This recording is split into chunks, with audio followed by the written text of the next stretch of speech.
This is Nidhi Chaudhary, your science teacher. Today we will start our first chapter of physics section and the name of the chapter is motion and measurement of distance. यहाँ पे हम पढ़ेंगे कि motion क्या है और measurement of distance, distance की जो मेजरमेंट है वो कैसे की जाती है, इसके बारे में डिटेल में पढ़ेंगे। तो पहले हम जान लेते हैं मोशन। मोशन क्या है? When object change its position with respect to time and surrounding is called motion. जब कोई ऑब्जेक्ट अपनी पोजीशन चेंज करता है टाइम के रिस्पेक्ट में, साथ में क्या टाइम क्या चेंज होता है? टाइम चेंज होता है और क्या चेंज होता है? सराउंडिंग, जो आसपास की चीजें हैं जब वो चेंज होती है तो उसे कहते हैं मोशन। जैसे फॉर एग्जाम्पल ये एक पॉइंट है ए, ये पॉइंट है बी, ठीक है। ये मान लिया आपका घर है, एक एग्जाम्पल लेना है आपको, ये आपका घर है, ये आपका स्कूल है, ठीक है।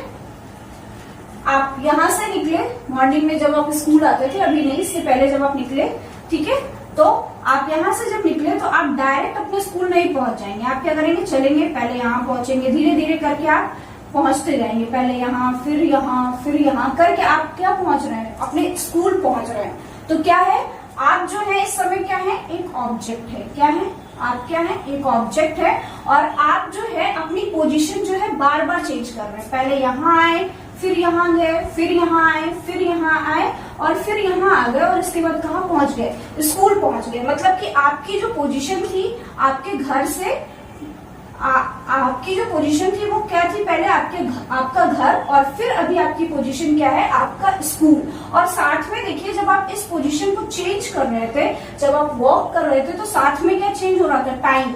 अगर आपके पास घड़ी होती है तो आप देखते हैं कि मान लिया कि आपको 7 बजे स्कूल पहुंचना है और आप अपने घर से 6:45 पे निकले। कितने पे निकले? 6:45 पे निकले। तो आप वॉक करते समय जब आप चल के जा रहे हैं तो उस टाइम घड़ी को देखते जाएंगे कि कहीं आप लेट तो नहीं हो रहे हैं, ठीक है, कहीं आप लेट तो नहीं हो रहा है। तो जब आप अपनी घड़ी देखेंगे तो देखेंगे जैसे जैसे आपकी पोजीशन चेंज हो रही है वैसे वैसे आपका जो घड़ी है उस पर टाइम भी क्या हो रहा है? बढ़ रहा है। और साथ में जो सराउंडिंग है, यहाँ पे एक वर्ड है सराउंडिंग। सराउंडिंग का मतलब आसपास की कुछ चीजें, हो सकता है यहाँ पे मार्केट हो, बहुत सारे लोग आपको मिले, बहुत सारी चीजें रास्ते में होती है ना। जब आप एक जगह से दूसरी जगह मूव करते हो तो चीजें अलग अलग मिलती, कहीं पेड़ मिलता है, कहीं दुकानें मिलती, कहीं लोग मिलते हैं, ऐसे मिलती है। तो मोशन क्या है? जब आप एक जगह से दूसरी जगह ट्रेवल करते हैं उस टाइम तब आपकी पोजीशन के साथ साथ क्या चेंज होता है? आपका टाइम और सराउंडिंग चेंज होता है, वो क्या कहलाता है? मोशन कहलाता है, ठीक है। तो मोशन आई थिंक आपको समझ में आ गया होगा। इसके बाद मेजरमेंट। मेजरमेंट क्या है? A number that shows the size और द अमाउंट ऑफ समथिंग। ऐसा नंबर जो शो करता है कि उसका साइज क्या है या फिर उसका अमाउंट क्या है। जैसे मान लिया कि क्या कहते हैं, आप दुकान पे गए, वेजिटेबल्स की शॉप पे गए, वहां पे आपने उनसे क्या कहा कि आप जो मुझे 1 किलो पोटैटो दे दीजिए, 1 केजी पोटैटो दे दीजिए। तो आप क्या कर रहे हैं? उन्हें एक अमाउंट बता रहे हैं। क्या बता रहे हैं? 1 केजी क्या है? यहाँ पर अमाउंट है। आप उन्हें बता रहे हैं कि आपको कितना चाहिए। अगर मेजरमेंट नहीं होता तो आप उनको बता नहीं पाते और वो आपको दे नहीं पाते, ठीक है। तो मोशन और मेजरमेंट, इन दोनों को हम यहाँ पे अच्छे से पढ़ेंगे, डिटेल में पढ़ेंगे। दोनों बहुत इंपॉर्टेंट टॉपिक है, ठीक है। तो अभी आपके पेज नंबर 1 पे एक स्टोरी दी गई है, उससे आपको कुछ क्वेश्चन है, उनके आंसर्स निकालने हैं। वहां पे लिखा होगा लेट्स फाइंड आउट। तो जब आप अपनी बुक ओपन करेंगे तो वहाँ पेज नंबर 1 में आपको मिलेगा। प्रिशा एक लड़की है जो कहाँ रहती है? अंबाला में रहती है। उसकी फैमिली जो है वो ट्रेवल करना चाहती है या घूमने जाना चाहती है, कहाँ पर? गोवा में, ठीक है। लेकिन प्रॉब्लम ये है कि जो उसके पापा हैं वो 3 दिन की छुट्टी लेना चाहते हैं, उससे ज्यादा वो छुट्टी नहीं लेना चाहते या नहीं मिल रही है, कह सकते हैं एक तरीके से। और अब वो क्या है, उनका प्लान ये है, उनकी प्लानिंग ये है कि वो जितना ज्यादा हो सके ट्रैवलिंग में टाइम ना खराब करें, मतलब आने जाने में टाइम ना खराब हो, ज्यादा से ज्यादा वो टाइम कहाँ? गोवा पे घूमने के लिए स्पेंड करें, ठीक है। तो यहाँ पर आपको कुछ क्वेश्चंस दिए गए हैं। आप जब अपनी बुक को देखेंगे तो उस पर देखेंगे इंडिया का मैप है और साइड में ढेर सारे मीन्स ऑफ ट्रांसपोर्टेशन दिया गया है, ठीक है। तो इन्होंने आपसे कुछ क्वेश्चन पूछे हैं। Which mode of transportation should Prisha family use to reach Delhi airport from her home. अब प्रिशा को क्या है, पहले दिल्ली जाना पड़ेगा अपने घर से, तो उन्होंने कहा है कि जो वहां पे मीन्स ऑफ ट्रांसपोर्टेशन है उनमें से कौन सा प्रिशा यूज करे जिससे टाइम बचे और वो अंबाला से दिल्ली जल्दी से जल्दी पहुंच जाए। फिर क्वेश्चन नंबर बी है, which mode of transportation should she use to reach Goa from Delhi. इसके बाद दिल्ली पहुंचने के बाद वो कौन सा मीन्स ऑफ ट्रांसपोर्टेशन ले, जितने इमेजेस में दिए गए हैं उनमें से कौन सा ट्रांसपोर्टेशन ले वो, जिससे वो जल्दी से जल्दी दिल्ली से गोवा पहुंच जाए और जो उसको वीकेंड अपना कह सकते हैं स्पेंड करना है अच्छे से, वो जल्दी से वहां पे स्टार्ट कर सके, उसका जो आने जाने में टाइमिंग है वो ज्यादा खराब ना हो। ठीक है, फिर once the land in Goa which mode transport should she use to reach her hotel. इसके बाद जैसे ही वो गोवा पे लैंड करेगी तो उनका कहना है कि कौन सा मीन्स ऑफ ट्रांसपोर्टेशन वो यूज करे जिससे वो जल्दी से जल्दी होटल पहुंच जाए। क्योंकि आप कहीं भी जाते हैं तो सबसे पहले जब अगर आप एयरपोर्ट से गए तो जल्दी से कोशिश करते हैं कि आप अपने होटल पहुंच जाए, या ट्रेन से गए, जिस भी मीन्स ऑफ ट्रांसपोर्टेशन से गए हैं आप कोशिश करते हैं कि पहले आप होटल पहुंचे फिर घूमने के लिए निकले।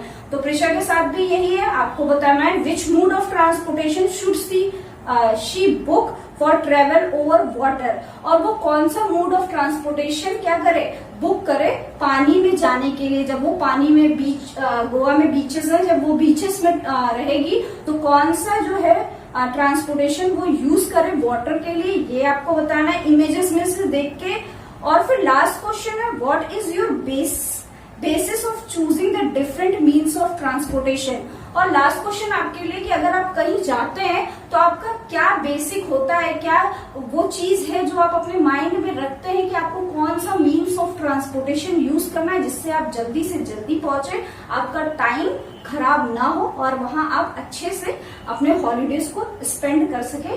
ये आपको यहाँ पर बताना है। इन क्वेश्चंस के आंसर आप लिखने का ट्राई करिएगा, फिर मैं आपको बाय वॉइस मैसेज में इनके आंसर्स आपको बताऊंगी। ठीक है, तो अभी हम पढ़ेंगे ट्रांसपोर्टेशन के बारे में। ट्रांसपोर्टेशन क्या है? The movement of goods or people from one place to another is called transportation. किसी गुड्स का, किसी पीपल का जब एक जगह से दूसरी जगह जब वो मूव करते हैं तो उसे क्या कहते हैं? ट्रांसपोर्टेशन कहते हैं। ठीक है, ट्रांसपोर्टेशन जो है मेनली डिपेंड करता है टू फैक्टर्स पे। दो फैक्टर्स पढ़ेंगे हम यहाँ, the distance of the place that we need to travel, कि हम किस डिस्टेंस पे ट्रेवल कर रहे हैं, उस एक जगह से दूसरी जगह जो हम जा रहे हैं उस जगह के बीच में क्या डिस्टेंस है, इस पर हमारा ट्रांसपोर्टेशन क्या करता है? डिपेंड करता है। जैसे कि अगर यहाँ से हमें अमेरिका जाना है तो हम कार का यूज नहीं कर सकते, बाईसाइकिल का यूज, बस का यूज नहीं कर सकते, ट्रेन का यूज नहीं कर सकते। हमें क्या सोचना पड़ेगा तब? एरोप्लेन या फिर शिप के बारे में सोचना पड़ेगा। तो यहाँ पर क्या है? डिस्टेंस बता रहा है कि डिस्टेंस बहुत ज्यादा है, इसलिए हमें अपना ट्रांसपोर्ट कैसा लेना पड़ेगा, उसी हिसाब से चूज करना पड़ेगा। तो मेनली आपका डिस्टेंस क्या है, जब आपको डिस्टेंस पता चल जाएगा तब आप क्या कहते हैं? अपना मीन्स ऑफ ट्रांसपोर्ट यूज करेंगे। ठीक है, second, the mode of the travel by air, water and land. और दूसरा क्या फैक्टर है कि कौन सा मूड है, आप किस मूड से जा रहे हैं। मतलब अगर कह सकते हैं कि आप बाय एयर ट्रांसपोर्ट जा रहे हैं, या वाटर ट्रांसपोर्ट जा रहे हैं, या लैंड ट्रांसपोर्ट जा रहे हैं। ठीक है, आप कौन सा ट्रांसपोर्ट यूज कर रहे हैं ये भी डिपेंड करता है। ठीक, मूड भी डिपेंड करता है कि आप ट्रेवलिंग के लिए कौन सा यूज कर रहे हैं। ठीक है, इसके बाद स्टोरी ऑफ ट्रांसपोर्टेशन, एक स्टोरी दी गई है आपके बुक के पेज नंबर 2 पे। वहां पे जब आप जाएंगे इस स्टोरी को डिटेल में पढ़ेंगे। ठीक है, एशियन टाइम पे क्या होता था, जो लोग थे वो क्या करते थे? वॉक करके चलते थे। पहले वो एक जगह से दूसरी जगह मूव करने के लिए क्या करते थे? पैदल चलते थे, काफी महीनों तक चलते ही रहते थे, क्योंकि इंसान कंटिन्यूअस तो चल नहीं सकता, वो रेस्ट करके कई महीने लग जाते थे उनको एक जगह से दूसरी जगह पहुंचने में। फिर धीरे धीरे क्या हुआ? एनिमल्स आए। क्या है? एनिमल्स का उन्होंने यूज किया। एनिमल्स में उन्होंने किसका यूज किया? एलिफेंट का यूज किया, डंकी का यूज किया, ऑक्सिन का यूज किया। ये कुछ एनिमल्स हैं जिनका उन्होंने यूज किया एक जगह से दूसरी जगह जाने के लिए। ठीक है, फिर उन्होंने वाटर पे चलने के लिए, जो पानी है, जब नदियां मिल जाती थी तब वो क्या करें, उस नदी को कैसे क्रॉस करें, तब उन्होंने क्या किया, हॉलो वुडन लॉक्स, जो खोखले कह सकते हैं, हॉलो का मतलब खोखले, ऐसे जो पानी में डूबे नहीं। अगर भारी लकड़ी होगी तो पानी में डूब जाएगी, लेकिन अगर खोखली होगी, हॉलो होगी, तो वो पानी में तैरेगी। तो उन्होंने क्या किया, ऐसे वुडन लॉक्स का यूज किया जो हॉलो थे, और उसके बाद उसको वाटर में जैसे क्या करते थे, नाव की तरफ बनाकर चलते थे। तब उन्हें एक रास्ता मिल गया कि नदी को एक जगह से दूसरी जगह कैसे पार किया जाए। फिर धीरे धीरे चीजें और चेंज हुई, टाइम और चेंज हुआ। फिर उन्होंने किसका इन्वेंशन कर दिया, व्हील्स का इन्वेंशन कर दिया। जब उन्होंने व्हील्स का इन्वेंशन कर दिया तो जो उनकी लाइफ थी वो क्या हो गई, इजी हो गई। फिर उन्होंने क्या किया, कार्ड और एनिमल्स का यूज किया। फिर उन्होंने कार्ड बनाया। जब व्हील बना लिया उन्होंने, तो उस व्हील से उन्होंने कार्ड बनाया, गाड़ी बनाई, और उस गाड़ी को क्या किया, बड़े बड़े एनिमल्स को, एलिफेंट, डंकी, हॉर्स, तो एलिफेंट, डंकी, ऑक्सन, इन सारी एनिमल्स का यूज, हॉर्स, इनका यूज किया उन्होंने। क्या किया, अपने कार्ड जो उन्होंने गाड़ी बनाई थी उसको खींचने के लिए, ठीक है। फिर धीरे धीरे टाइम और चेंज हुआ और इन्वेंशन किसका हो गया, स्टीम इंजन का इन्वेंशन हो गया। और जब स्टीम इंजन का इन्वेंशन हुआ तो थोड़ी चीजें और बदली। फिर एक जगह से दूसरी जगह ट्रेवल करने के लिए क्या आ गई, ट्रेन वगैरह आ गई। लेकिन आज का जो टाइम है उस पे कौन सा इंजन यूज हो रहा है, फिर टाइम बदला और आज का टाइम जो है वो कौन सा है, कंबशन इंजन का। कंबशन इंजन ऐसे जो आपकी कार है, एरोप्लेन है, रॉकेट है, इन सब में कौन सा इंजन यूज होता है, कंबशन इंजन यूज होता है। और आपने देखा इस इंजन का यूज करके हम बड़े से बड़ा डिस्टेंस एक छोटे टाइम पीरियड में इजीली ट्रेवल कर सकते हैं। तो ये स्टोरी थी पूरी ट्रांसपोर्टेशन की। हमने स्टार्ट किया था वॉक से और आज हम इतने मतलब इतना ज्यादा हमने इस पे तरक्की कर ली है कि हम कंबशन इंजन का यूज कर लिया हमने, और अब हम बड़ी से बड़ी डिस्टेंस को भी कुछ घंटों में क्या कर लेते हैं, ट्रेवल कर लेते हैं, ठीक है। Needs of standard unit of measurement. Measurement के लिए हमें स्टैंडर्ड यूनिट्स की जरूरत क्यों पड़ी, इसके बारे में पढ़ेंगे। एशियन टाइम में क्या होता था कि लोग क्या यूज करते थे, हैंड स्पैन यूज कर लेते थे, क्यूबिट यूज कर लेते थे, फुट स्पैन यूज कर लेते थे, ठीक है। हैंड स्पैन ये, क्यूबिट ये, और फुट मतलब आपके पैर का, ठीक, इसको यूज करते थे मेजरमेंट करने के लिए। तो प्रॉब्लम ये आ जाती थी कि इंसान की जो हाइट है वो वेरी कर जाता था, उनका जो हैंड स्पैन है वो वेरी कर जाता था, जो क्यूबिट है वो वेरी कर जाता था, और जो फुट स्पैन है वो वेरी कर जाता था, जिसकी वजह से क्या होता था, स्टैंडर्ड यूनिट्स नहीं मिल पाती थी मेजरमेंट की, ठीक है। तो फिर क्या हुआ, स्टैंडर्ड यूनिट्स बनाई गई मेजरमेंट की, ठीक है। अब यूनिट क्या है, the fixed quantity is measured in specific unit. कोई भी फिक्स्ड क्वांटिटी, कोई भी क्वांटिटी जो है वो क्या स्पेसिफिक यूनिट में जब मेजर की जाती है तो उसे हम क्या कहते हैं, यूनिट कहते हैं। क्या कहते हैं, यूनिट कहते हैं। जैसे कि मैं आपसे बोल दूं कि आपको मार्केट जाना है, वहां से आपको क्या लाना है, 1 kg पोटैटो लाना है, तो मैं आपको क्या बोल रही हूँ, 1 kg। तो ये जो 1 kg है वो क्या है, स्पेसिफिक यूनिट है। क्या है, स्पेसिफिक यूनिट है। यहाँ पर चीजें बिल्कुल क्लियर है कि आपको मार्केट जाना है और वहां से 1 किलो आलू लेकर आना है, ठीक है। अब जो ये यूनिट्स हैं उसके 2 पार्ट होते हैं। पहला पार्ट क्या होता है, the number describing the numerical value of the measure. कोई भी जो मेजर है उसमें एक न्यूमेरिकल वैल्यू होनी चाहिए। न्यूमेरिकल वैल्यू कुछ भी हो सकती है, 20, 50, 10, 1, कुछ भी हो सकती है।